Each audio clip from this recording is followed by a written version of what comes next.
Kayak pengikut Imam Ghazali tuh, yang kurang ajar, yang taklidnya tuh. Lawang Imam Ghazali sendiri mengatakan bidhaati fi ilmil hadis misjaf. Siapa yang paling tajam mengomentari ahli kalam pada saat itu? Siapa yang membantah logika para filsafat yang banyak memurtadkan orang Islam pada saat itu? Al-Imam Al-Ghazali. Lantas Anda mengatakan ini nggak paham ilmu hadis. Anda siapa, Joni?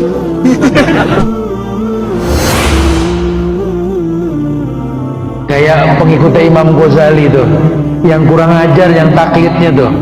Lawang Imam Ghazali sendiri mengatakan bidhaati fi ilmil hadis misjaf. Ilmuku tentang ilmu hadis itu lemah, kata Imam Ghazali. Makanya beliau meninggal megang Sahih Bukhari, Imam Ghazali. Cuma muridnya kadang nyetak Ihya Ulumuddin, betul, disebarin di semua universitas Islam. Setelah ahlinya mengecek, ternyata dari 1013 hadis di kitab Ihya Ulumuddin, 996-nya dhaif. Kebayang gak tuh? Yang bahaya. Ini yang terjadi sekarang, musibah besar yang terjadi kepada pandangan sebagian masyarakat terhadap Al-Imam Al-Ghazali. Orang semasanya sepakat para ulama Hujjatul Islam. Hujjah ini. Kalau ada orang menyoal Islam, beliau yang jawab. Kalau ada orang minta dalil, beliau yang fatwakan. Mufti besar Hujjatul Islam.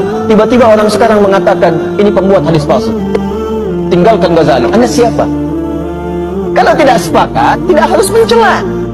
Kalau ada persoalan di satu titik, jangan sampai nilai setitik menghapuskan susu sebelanga. Ya, mungkin yang baiknya masih ada, yang lainnya Anda nggak sepakat, nggak ada masalah. Tapi sisi lainnya, siapa yang paling tajam mengomentari ahli kalam pada saat itu? Siapa yang membantah logika para filsafat yang banyak memurtadkan orang Islam pada saat itu? Al-Imam Al-Ghazali. Lantas Anda mengatakan ini nggak paham ilmu hadis. Anda siapa, Joni?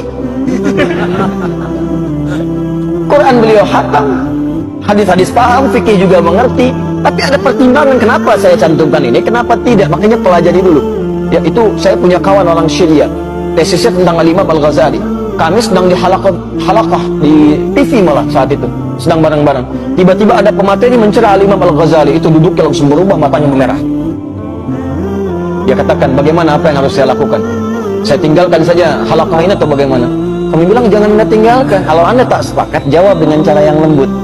Tunjukkan kepadanya bahwa apa yang disampaikan tidak tepat.